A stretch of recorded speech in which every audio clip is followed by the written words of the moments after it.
شكرا دكتور لورانس وشكرا على Merci pour cette invitation qui nous a été adressée.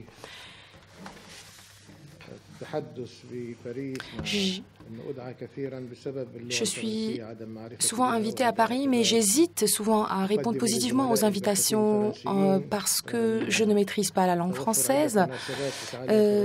J'ai eu de nombreuses opportunités pour apprendre le français, mais malheureusement, à cause de mon emploi de temps très chargé, je n'ai pas pu poursuivre cet effort d'apprendre cette belle langue.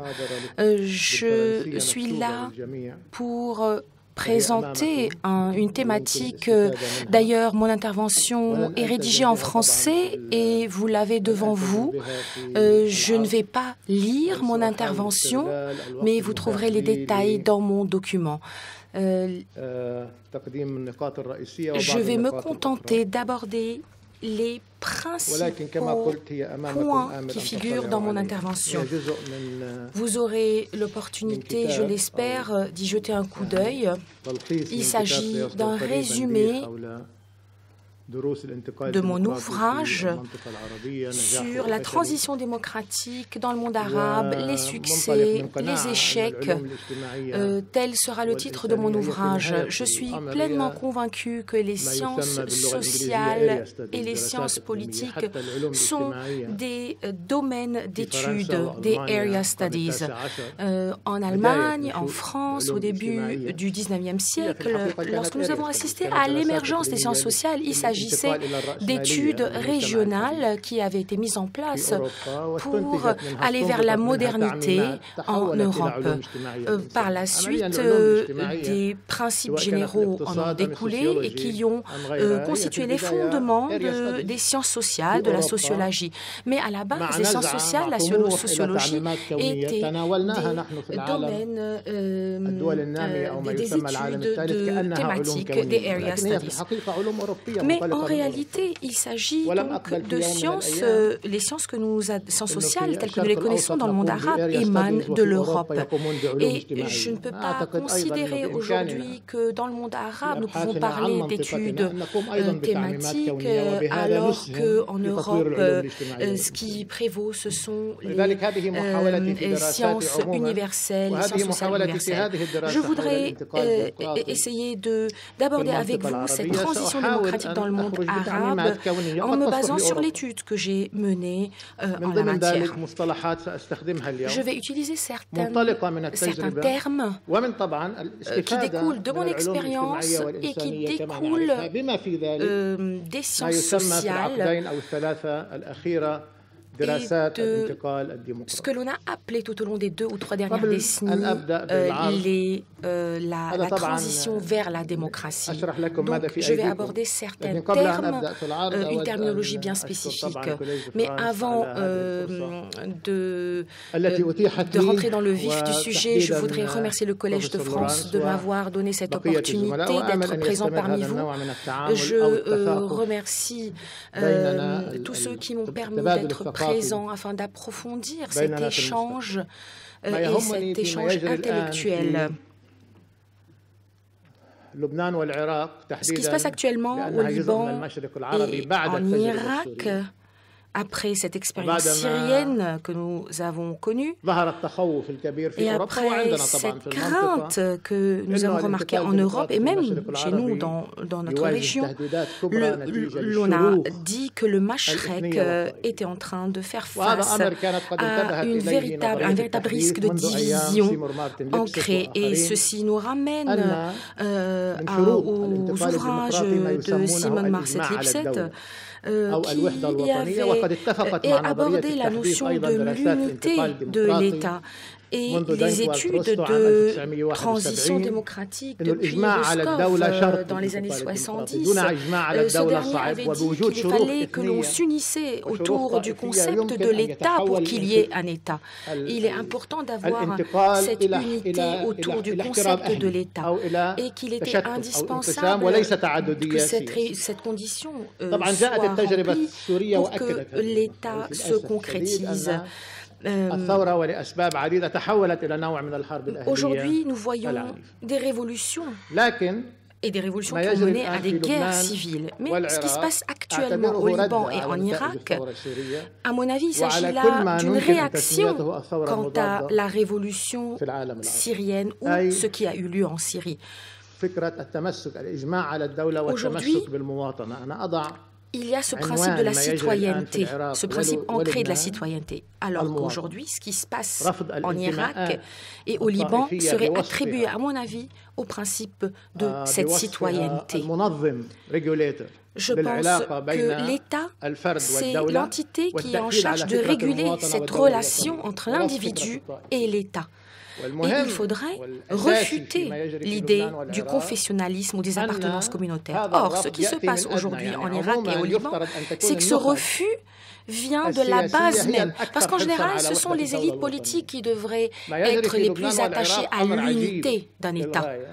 Mais ce qui se passe actuellement au Liban et en Irak est véritablement bizarre, parce que c'est la base même qui est à l'origine de ce refus, alors que les élites politiques font le contraire et s'en tiennent et se cramponnent au confessionnalisme, à l'appartenance communautaire. Certains leaders affirment aujourd'hui qu'il n'y a pas d'autre alternative au régime communautaire, malheureusement. Et ceci est un véritable dilemme, à mon avis, parce que la culture politique de l'élite qui est au pouvoir dans ces pays, cette culture, elle est obsolète par rapport à la culture du citoyen qui s'en tient à sa citoyenneté. Donc j'ai commencé par vous parler de l'Irak et du Liban pour vous parler de cette révolution culturelle et politique. Mais je ne pense pas qu'au Liban et en Irak, l'on pourra aboutir à la chute du régime directement. Pourquoi? Parce qu'il n'y a pas un poids permettant cette chute de régime, que ce soit au Liban ou en Irak. Ça diffère. C'est différent par rapport à ce que l'on a connu en Égypte ou dans d'autres pays. Quand vous avez un régime à plusieurs têtes, il est difficile de trancher toutes les têtes d'un coup. Mais ce que nous voyons aujourd'hui, c'est qu'il y a un début des prémices auxquelles nous assistons au Liban et en Irak, qui vont s'étendre ailleurs. En d'autres termes, au Liban et en Irak, et pour la première fois depuis 150 ans pour le Liban, par exemple, depuis plus de 150 ans au Liban, et pour l'Irak depuis 2003 uniquement, pour la première fois, nous assistons à un courant principal, à un mainstream, un courant principal dans le Mashrek qui est anti-confessionnel, un courant qui est contre l'appartenance communautaire. C'est la première fois que nous assistons à ceci, par exemple, au Liban depuis 1963. Il y a toujours eu des mouvements anti-confessionnels, mais elle avait pour source des courants marginaux dispersés ici et là. Mais c'est la première fois que nous assistons à un mainstream, un courant principal émanant de la société. C'est un courant principal qui refute le confessionnalisme. Et je pense que la mesure louable qui a été prise au Liban doit être saluée, puisque les jeunes sont sortis dans la rue en se basant sur des valeurs morales et non pas sur des idéologies. Donc ils se basent sur des valeurs morales et non pas sur des idéologies. Et ce, contrairement à ce qui avait eu lieu lors de la Révolution française. La Révolution française n'a pas causé la chute d'un régime, a changé la nature de tout un pays en causant la chute des régimes de l'époque. Mais au Liban et en Irak, nous voyons que la base, ce sont ces valeurs morales qui ont mené les jeunes à aller dans la rue. Après le coup d'État du 3 juillet 2013 en Égypte, et après le retour de l'autocratisme, et vous savez que ce retour de l'autocratisme est encore pire que l'autocratisme qui prévalait avant. Donc, Nous avons assisté à ce retour vers l'autocratisme, à cet échec, et il s'est avéré que ce qui avait eu lieu en 2011 ou en 2013 n'était qu'une première vague de révolution qui serait suivie d'autres vagues de résolution, et que les graines de la liberté dans le monde arabe avaient été semées déjà, et que ces graines étaient en train de croître et de donner lieu à un véritable arbre dont les branches s'étalent vers l'ensemble du monde arabe. D'ailleurs, ce qu'on voit, ce qu'on a vécu au Liban et en Égypte, c'était une vague qui n'a pas pu malheureusement permettre cette transition démocratique. La transition vers la démocratie n'est pas un thème anachronique. Il ne s'agit pas d'un thème obsolète, il s'agit du thème de l'époque, du moment. C'est un thème, cette transition vers la démocratie est un thème qui va nous accompagner tout au long du siècle à venir.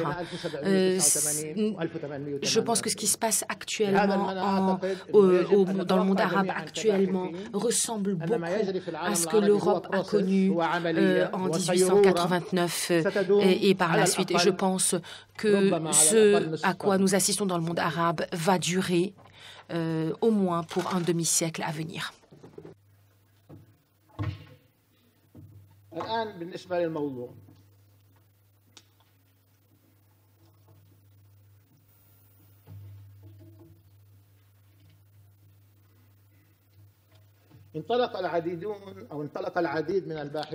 Bon nombre de chercheurs ont étudié cette transition vers la démocratie en se basant sur la théorie de la modernisation. Cette théorie de la modernisation, cette théorie donc de la modernisation a abordé ce transfert des sociétés traditionnelles vers les sociétés modernes. En Europe et en Amérique du Nord, on a considéré la modernisation comme ce passage d'une société traditionnelle vers une société moderne. Marx et d'autres ont parlé de la transition vers la démocratie comme étant une modernisation. Ce lien entre la modernité ou la théorie de la modernisation et la démocratie a commencé à se faire voir lors de la guerre froide. C'est durant cette guerre froide que nous avons assisté à ce lien. Robert Dahl et d'autres ont aborder des théories sur la démocratie pour expliquer les principes du régime démocratique, comment le conserver, pour contrer le socialisme de l'époque. Il y a eu plusieurs tentatives visant à lier entre la modernisation et la démocratie avec Martin Lipset qui a parlé des prérequis sociaux de la démocratie. Il a abordé ces prérequis de la démocratie et son ouvrage est devenu une véritable référence en la matière. Il a parlé de la taille de la classe moyenne, du niveau d'éducation, du taux d'urbanisme. Il a également parlé de la légitimité, à savoir la capacité du régime à émettre des idées qui seraient les mieux à même de résoudre les problèmes de la société.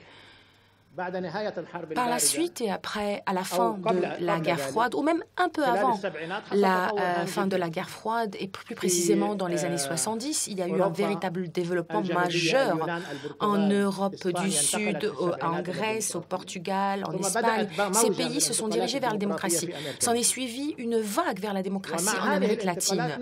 Avec cette transition vers la démocratie, un nouveau courant est apparu puisque des chercheurs d'Amérique latine et des États-Unis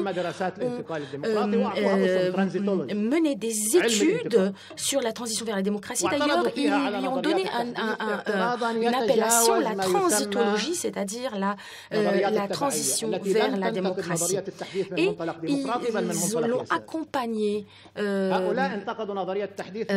d'une critique de la théorie de la modernisation en se basant sur une approche libérale et non pas en se basant sur la théorie de la dépendance.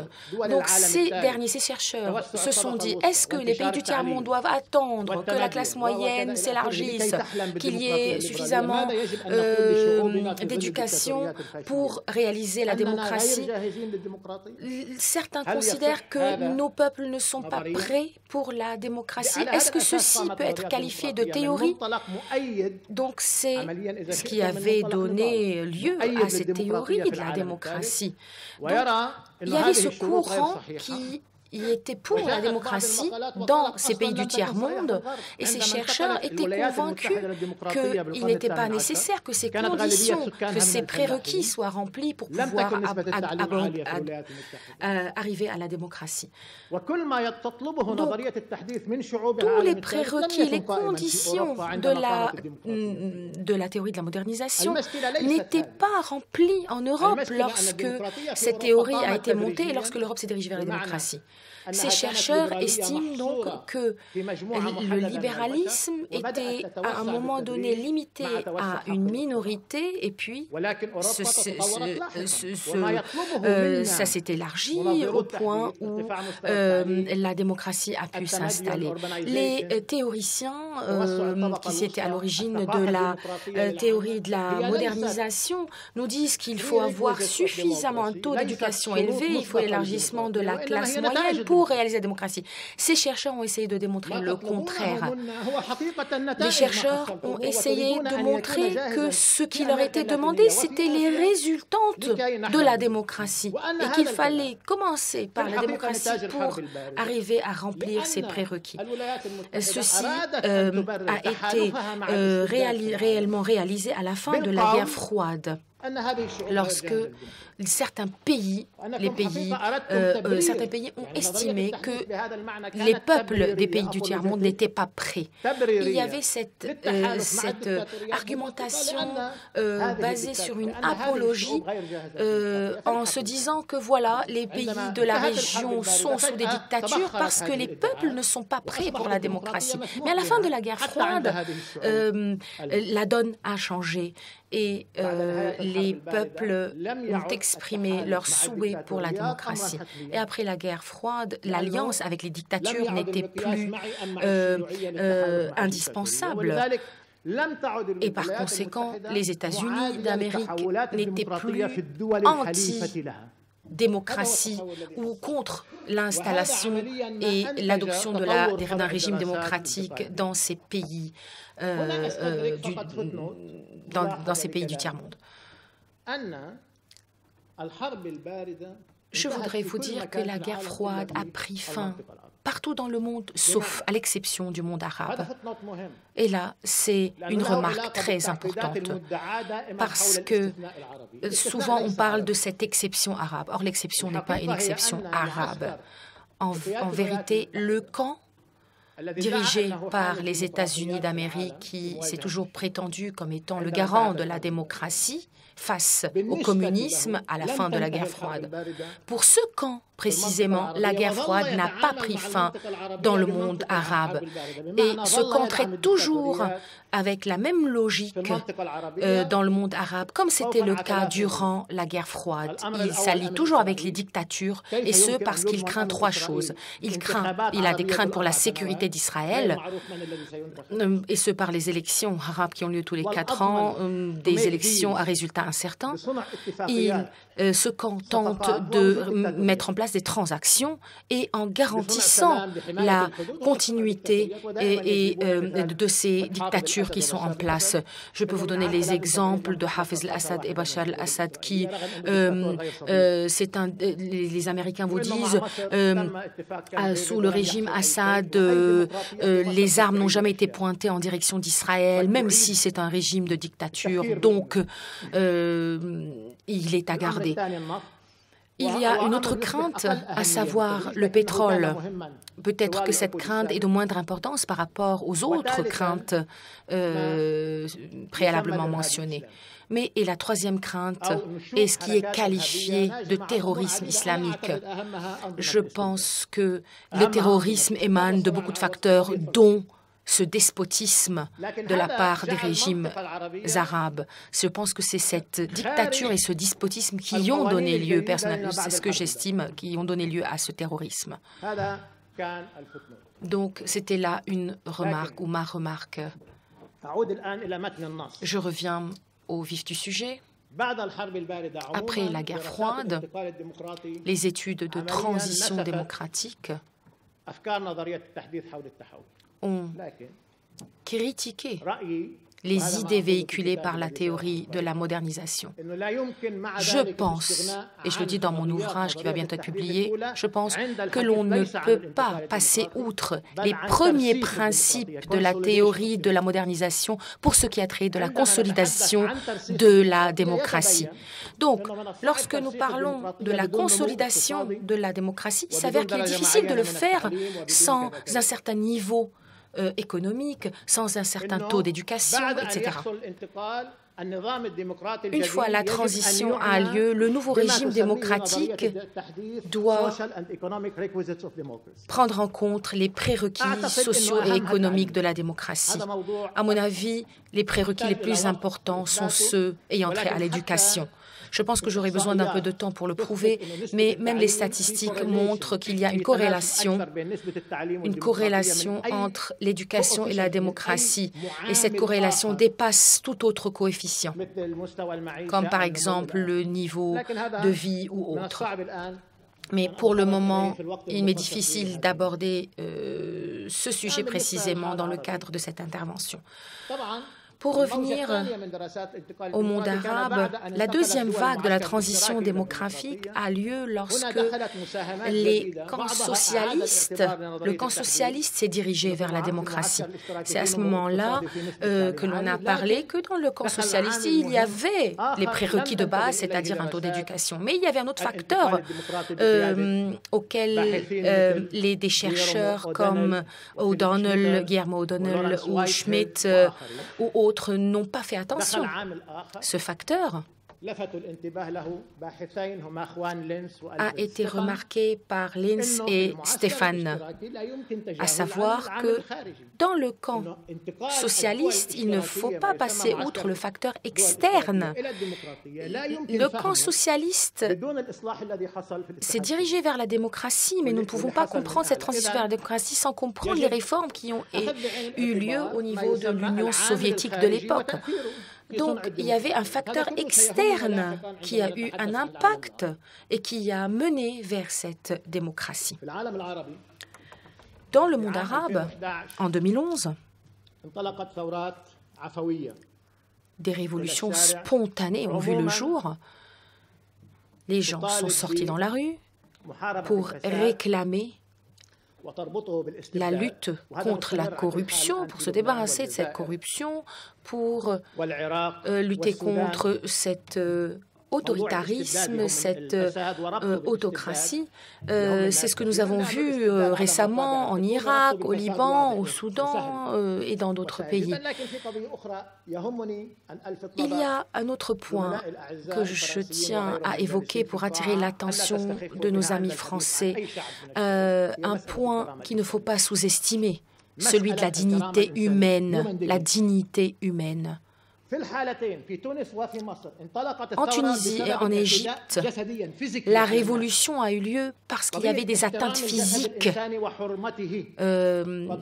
Donc, les citoyens étaient attaqués physiquement. C'est ce qui a suscité la colère de la population et a causé cette révolution.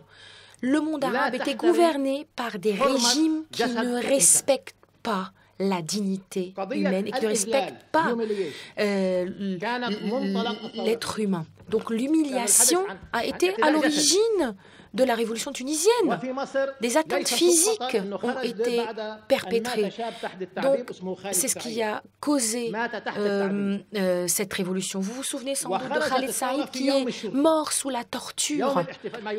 Et le jour où l'on célébrait, la création de la police, c'est ce jour-là que les gens sont sortis dans la rue pour se révolter contre le décès de cet homme-là qui est mort sous la torture.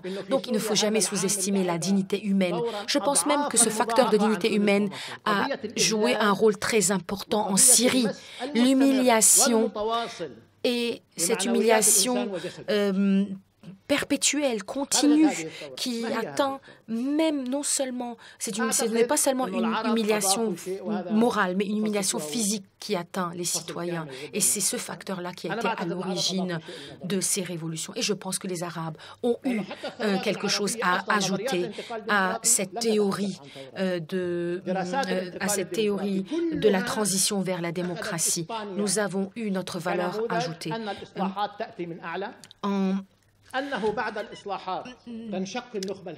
Ce qui prévalait avant, c'était des réformes qui venaient du haut de la pyramide. Les réformes provoquaient des dissensions, des divisions. Des négociations avaient lieu entre les modérés de l'élite au pouvoir et les modérés de l'opposition pour arriver à ce qu'ils appellent un pacte, un accord qui constitue le fondement du régime démocratique. C'est le modèle qui était en place. Preuve en est le modèle espagnol en la matière. La majeure partie des transitions dans ce qu'appelle Samuel Huntington la troisième vague de transition vers la démocratie, c'était des réformes émanant du haut de la pyramide, sans révolte, sans révolution. Ces réformes s'accompagnaient de protestations peut-être populaires, mais nous voyons que la majeure partie des réformes émanaient du haut de la pyramide. Même en Pologne, lorsque Solidarność, ce mouvement de solidarité qui avait commencé par un mouvement syndical pour aboutir à une révolution, même cette tentative de Solidarność a été vouée à l'échec. Mais lorsque la réforme a été remise en place dans l'Union soviétique, l'Église, les syndicats et les partis de l'opposition, ainsi que le Parti communiste, ont pu se mettre autour d'une table et négocier pour aboutir à un accord. Donc, dans l'histoire, il n'y a pas eu de transition vers la démocratie par le biais d'une révolution, même pas la Révolution française. La Révolution française a été suivie d'une première république, d'une deuxième république. Vous savez qu'il y a eu les Bourbons,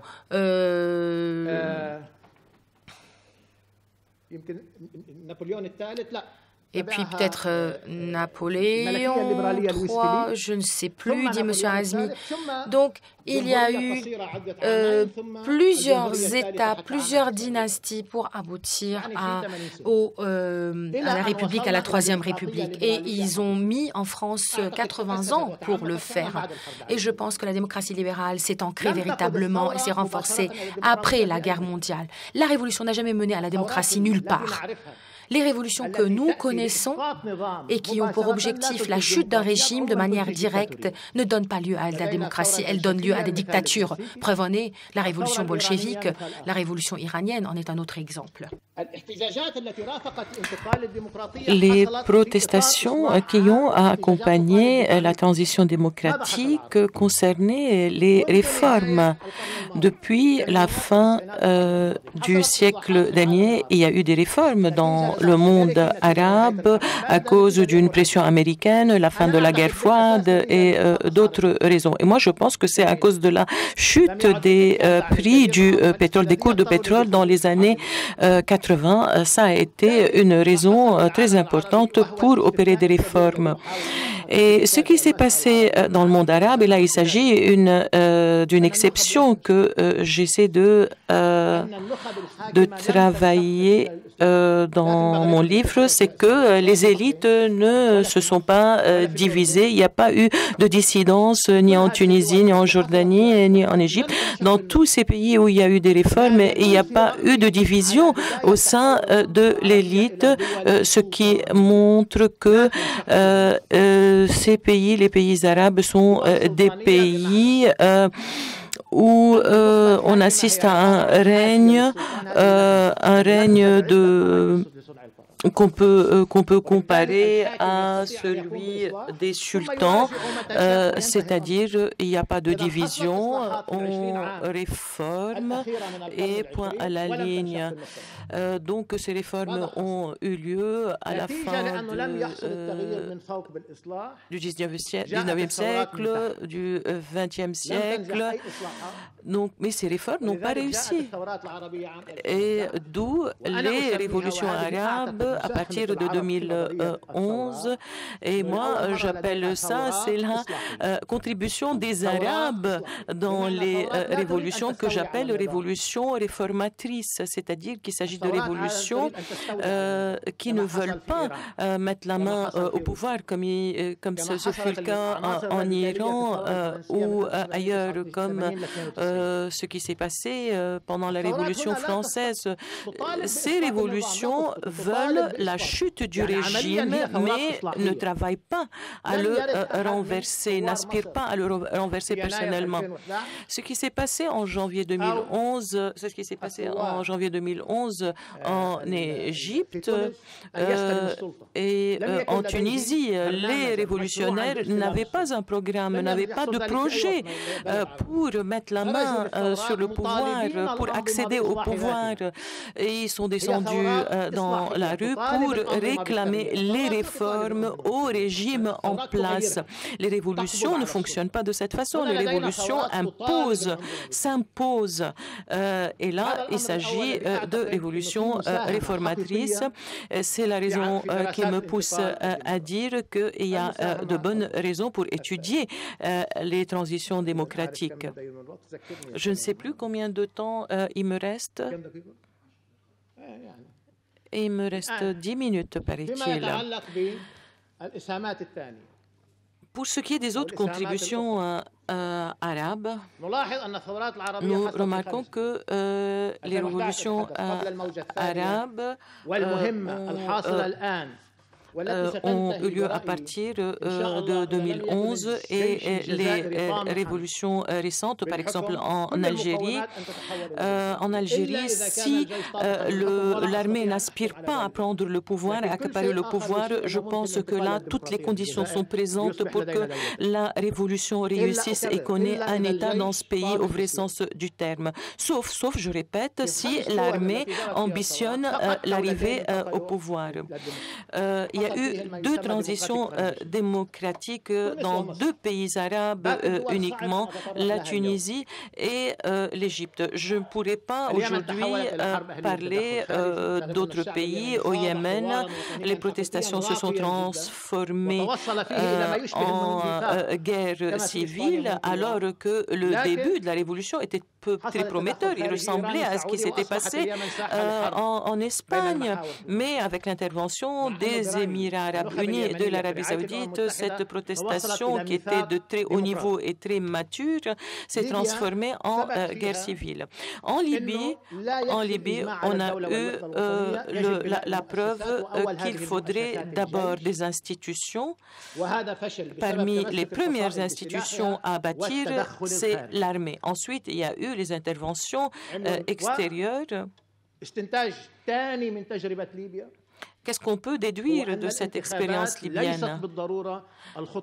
Les élections ne sont pas forcément la première condition pour instaurer une démocratie. Il faut des institutions fortes. S'il n'y a pas d'institutions fortes et s'il n'y a pas une armée forte, les élections deviennent une raison, un motif de division. Et puis, il y a eu les agences internationales comme les Nations Unies ont mis la pression sur les Libyens pour tenir des les élections, mais ce n'est pas cela qui mène à la démocratie, et parfois les élections peuvent être très nuisibles.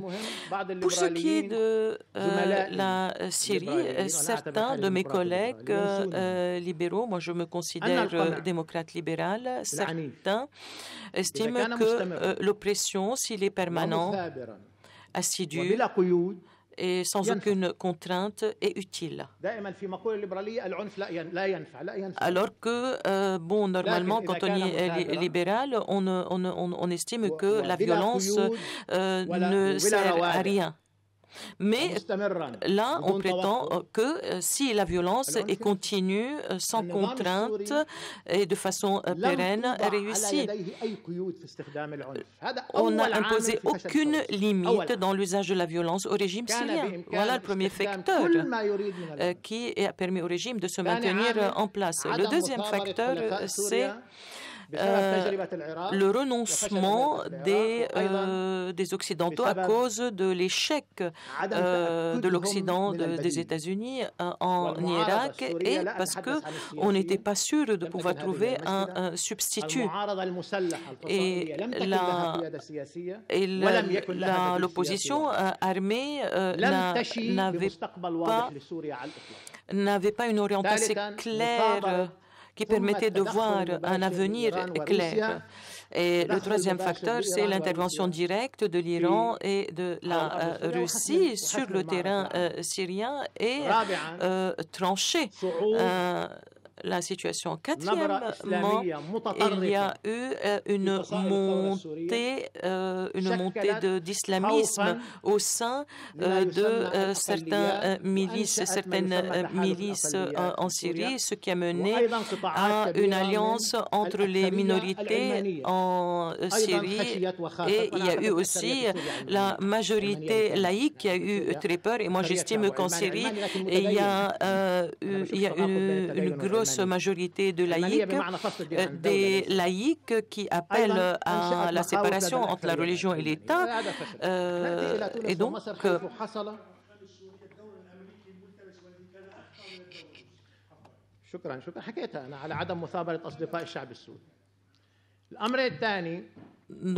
apparemment, dans la salle, il y a une remarque sur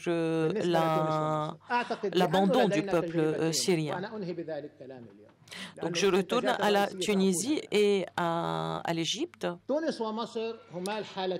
Donc là, il s'agit des deux cas où il y a eu transition démocratique. La première, pour la Tunisie, ça a marché, et alors que pour l'Égypte, ça a été voué à l'échec. Voilà ma conclusion. Là, on a deux situations qui se ressemblent. Mais pourquoi l'une qui a réussi et l'autre a échoué? Là, il faut regarder de plus près.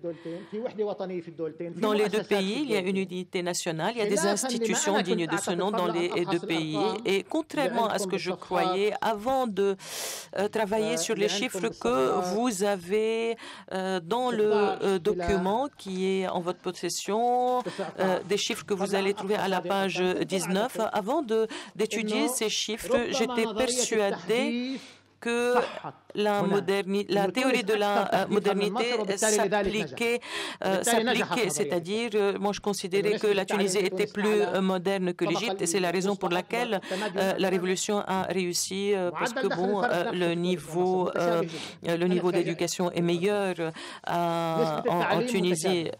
Et j'ai été très étonnée de remarquer que le niveau d'éducation est le même, les revenus moyens sont presque les mêmes. Vous avez les chiffres, vous allez pouvoir voir la comparaison. Moi, j'ai été très surpris, même choqué de constater la ressemblance, et donc ce qui prouve que la théorie de la modernité n'est pas applicable là.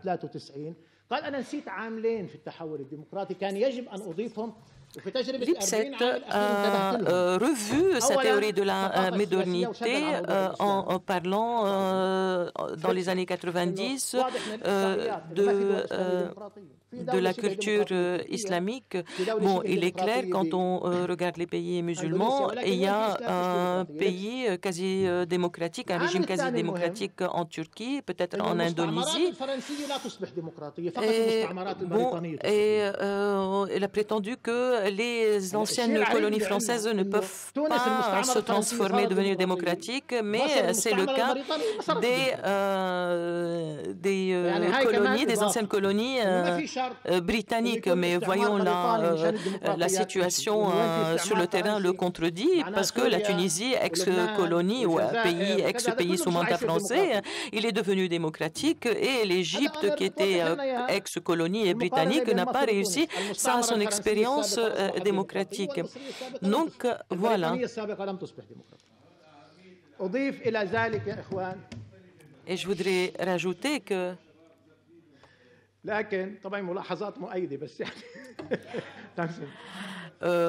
l'interprète ne peut pas entendre ce qui se dit dans la salle.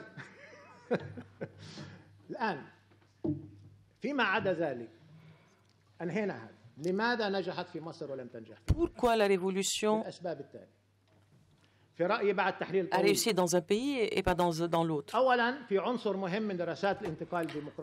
Il y a un élément dans la transition démocratique qui est très important, c'est la culture des élites politiques. Les élites politiques tunisiennes étaient capables de négocier.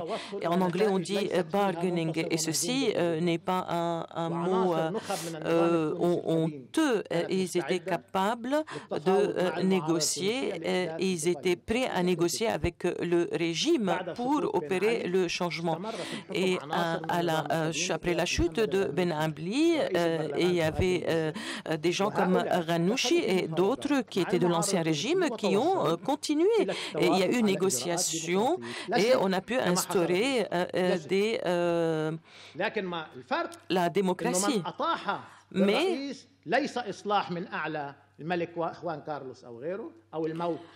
Mais la différence, c'est que le régime a chuté grâce à la révolution. Il n'y a pas eu mort du dictateur, par exemple.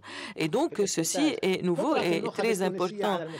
Donc, le premier élément important en Tunisie, c'est l'aptitude des élites à négocier et puis la maturité des intellectuels. Il y avait une renaissance. Et puis bon, il y a eu le mouvement islamique Al-Nahda, il a fait preuve de souplesse parce qu'il ne s'est pas accroché au pouvoir, il a eu peur d'être renversé comme les frères musulmans ont été renversés en Égypte.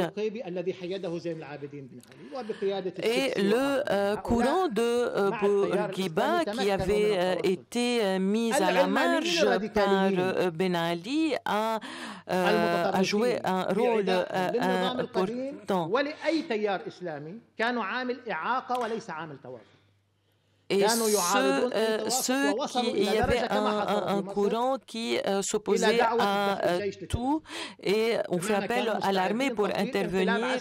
Il y avait donc une catégorie qui était prête à accepter l'armée pour arriver au consensus.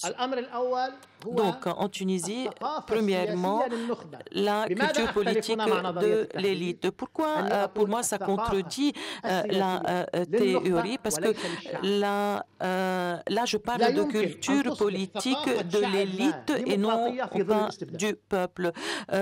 Au sein d'une dictature, la culture, il n'y a pas de culture démocratique pour le peuple.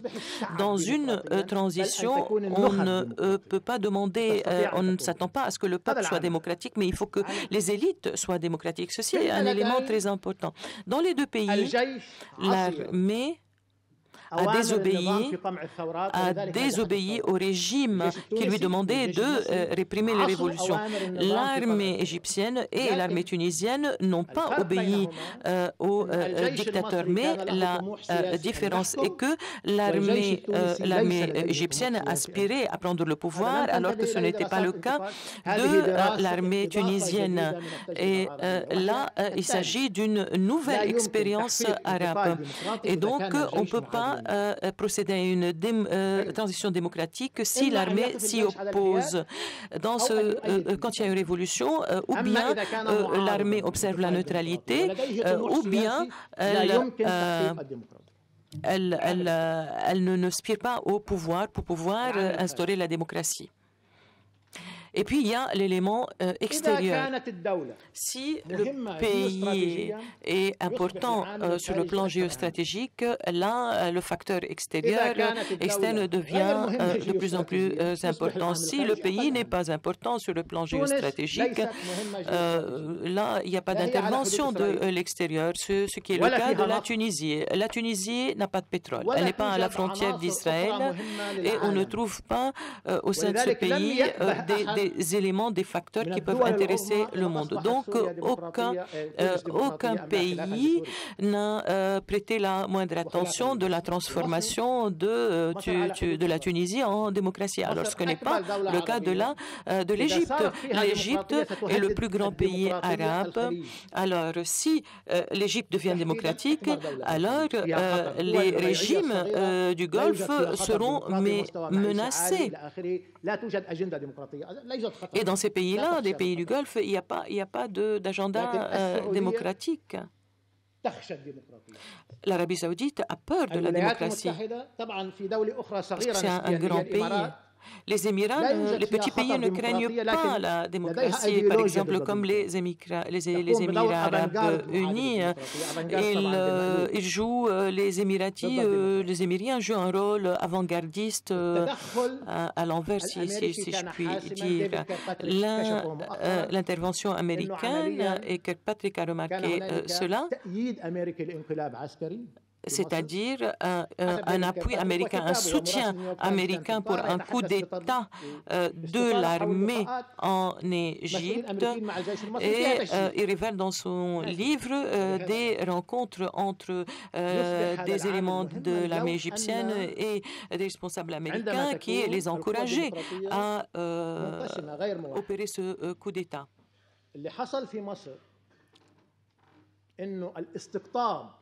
La polarisation qu'il y a eu en Égypte entre les laïcs et les frères musulmans et le fait que les frères musulmans qui ont gagné les élections avec 51% pendant les élections